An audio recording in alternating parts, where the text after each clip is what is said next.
সালামু আলাইকুম। প্রথমত হচ্ছে আসলে কথার উপর আর এদের কথার উপর কারোর আস্থা নাই। আর এনসিপির যে সকল নেতাকর্মী বা জুলাই যোদ্ধাদের মধ্যে যারা সরকারের সাথে কানেক্ট হয়েছিল, তো সবচেয়ে বেশি বিতর্কিত দুর্নীতির অভিযোগ যার বিরুদ্ধে, এটা হচ্ছে উপদেষ্টা সাবেক আসিফ মাহমুদ সজীব ভুঁইয়া।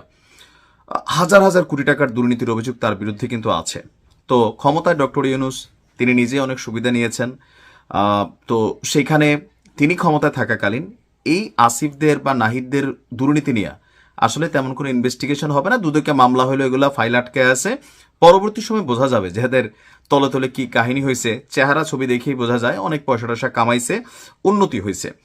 তবে দিন শেষে পুরো টিমের মধ্যে কয়েকটা মেধাবী যদি আমি ধরি, আসিফ মাহমুদ সজীব ভুঁইয়া প্রচন্ড মেধাবী এবং কি খুবই প্রভাবশালী সরকারের উপদেষ্টা ছিলেন। এখন চেয়ারে বসলে অটোমেটিক প্রভাব তৈরি হয়, চেয়ার থেকে সরে গেলে বোঝা যাবে। এখন ভিডিওর প্রথমে কেন বললাম যে কথার উপর আস্থা নাই, এনসিপি প্রথম থেকে যেসব কথা বলছে, এখন এদের যে অবস্থান, সবকিছু মিলাইয়া এদের প্রতি মানুষের আস্থার জায়গাটা অনেকটা নষ্ট। শুধুমাত্র এরা এমপি হইলে, মন্ত্রী হইলে যারা কিছু পয়সা টয়সা কামাইতে পারবে, যারা এদেরকে বেচা, এরা যেমন জুলাই চেতনা বেচা পয়সা টয়সা কামাইছে বা একটা অবস্থান নিছে, ফ্রেমে আসছে, তো ওরকম যারা এদের দ্বারা সুবিধাভোগী আছে তারা কিন্তু এদেরকে সাপোর্ট করবে, একটা জনসম্মুখম তারা পাবে। আমার প্রশ্নটা হচ্ছে অন্য জায়গায়। আসিফ মাহমুদ সজীব আজকে হুট করে একটা সিদ্ধান্ত দিয়েছেন। তিনি কি ভয় পাচ্ছেন? ভয়টা কিসের? ভয়টা হচ্ছে নির্বাচনে হারার। শুধুমাত্র যেই সকল আসনে এনসিপি প্রার্থী দিছে, জামাত সেখান থেকে তাদের প্রার্থীতা প্রত্যাহার করে নিছে, আর ওই আসনগুলোতে জামাতের ভোটগুলো এনসিপি পাবে, তারাই পাশ করবে। এটাই হচ্ছে বাস্তবতা। এনসিপির কোনো নেতা একক যোগ্যতায়, তাসনিম যারা ছাড়া, হাসনাত আবদুল্লাহ কিছুটা হইতে পারে, বাট বাকি একজন পোলাপাইন কোনো আসনে একটা চেয়ারম্যানই পাশ করতে পারবে না যদি ওই আসনগুলোতে বিএনপি, জামাত, জাতীয় পার্টি, আওয়ামী লীগ তাদের প্রার্থী দেয়। এদের জামানত বাজেয়াপ্ত হবে। সো কৌশল হিসেবে তারা জামাতের সাথে গেছে। তাহলে নাহিদ ইসলাম আসিফ মাহমুদ কিসের ভয় পাচ্ছেন? মেইনলি হচ্ছে নির্বাচনে হারার ভয় পাচ্ছে। কারণ সে অলরেডি 2টা আসন থেকে তার নাকি নমিনেশন, মনোনয়নের খবর টবর শুনলাম। এর মাঝখানে ব্রেকিং হচ্ছে, আজকে সন্ধ্যায় আয়োজিত এক সংবাদ সম্মেলনে হঠাৎ করেই আসিফ বলছে যে তিনি আনুষ্ঠানিকভাবে এনসিপিতে যোগ দিয়েছেন, ওয়েলকাম, তবে নির্বাচনে অংশ নিচ্ছেন না। কেন? তিনি এনসিপির মুখপাত্রের দায়িত্ব পালন এবং এনসিপির নির্বাচন পরিচালনা কমিটির প্রধান হিসেবে দায়িত্ব পালন করবেন। এটারও কারণ আছে কেন তাকে এই জায়গায় দেওয়া হইল।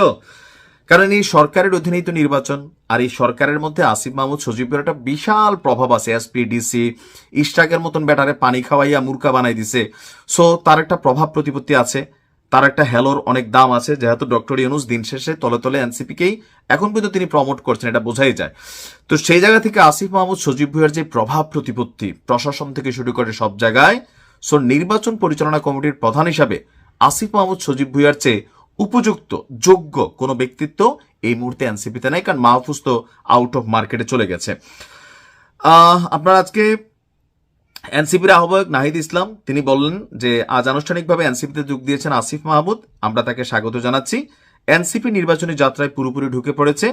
আসিফ মাহমুদ নির্বাচনে অংশ নেবেন না, বরং এনসিপির মনোনীত প্রার্থীরা যাতে নির্বাচনে জিতে আসতে পারেন সেই জন্য তিনি কাজ করবেন। তাকে এনসিপি নির্বাচন পরিচালনা কমিটির প্রধান হিসেবে দায়িত্ব দেওয়া হয়েছে। এখন কাজ করতে পারবেন, কারণ সরকারের মধ্যে জামাতের একটা বড় প্রভাব আছে, সেটার সাথে এনসিপি যোগ হয়েছে। এনসিপির মধ্যে যেটা মাথা আসিফ মাহমুদ সজীব ভুঁইয়া, তিনি যোগ হয়েছেন। সো 2-2-4 হইলে এখানে অনেক কিছুই পজিটিভ হয়ে যাবে। আসিফ বলছে জুলাই শহীদদের আকাঙ্ক্ষা পূরণের জন্য আমি আজ এনসিপিতে যোগ দিয়েছি। এই চাপাবাজি বন্ধ করেন ভাই। জুলাই শহীদ এসব চেতনা বিক্রি কইরা আর খাওয়ার দিন নাই। জুলাই শহীদরা রাস্তা রাস্তায় ভিক্ষা করে, কারো চোখ নাই, কেউ এতিমখানায় পালতেছে, কেউ রাস্তা রাস্তায় ঘুরতেছে। আপনারা জুলাই শহীদদের নাম আর বেচেন না। এগুলো আপনাদের টিম থেকে মানুষ বইলা দিচ্ছে, এগুলো হাস্যকর। বলেন যে নিজেদের প্রার্থীদেরকে জিতাইয়া সরকারে বৈশা কিছু কামাই টামাই করব, এটাই হচ্ছে বাস্তবতা। এই দেশের রাজনীতি এইভাবেই চলে, আর বাইরে কিছুই না। আমি নির্বাচনে অংশ নিচ্ছি না। আমি মনে করি আমার একজন সংসদে যাওয়ার চেয়ে আমার জুলাই অভ্যুত্থানের সহযোদ্ধাদের সংসদে যাওয়ার ক্ষেত্রে অবদান রাখতে পারে, অনেকটা অমিতাভ বচ্চনের সরকার ছবির মতন। সরকার, অমিতাভ বচ্চনের সরকার ছবিটা যারা দেখেন না দেখে নেবেন। নিজের রাজনীতি না করলেও রাজনীতিকে তিনি কন্ট্রোল করেন, এমপি বানান, মন্ত্রী বানান, আর সেই এমপি মন্ত্রী সবাই তার পা ধুইয়া পানি খায়। বিপদ পড়লে কারা পড়ে? যে এমপি আছে তার, কিন্তু যে এমপির পিছনে বড় সরকার, সেই সরকার বিপদে পড়ে না। আসিফ মাহমুদ সজীব ভুঁইয়া পা থেকে মাথা পর্যন্ত পুরাটাই ট্যানেলড না ট্যালেন্ট, দুইটার একটা হবে। দেখা যাক কি হয়। ভালো থাকো।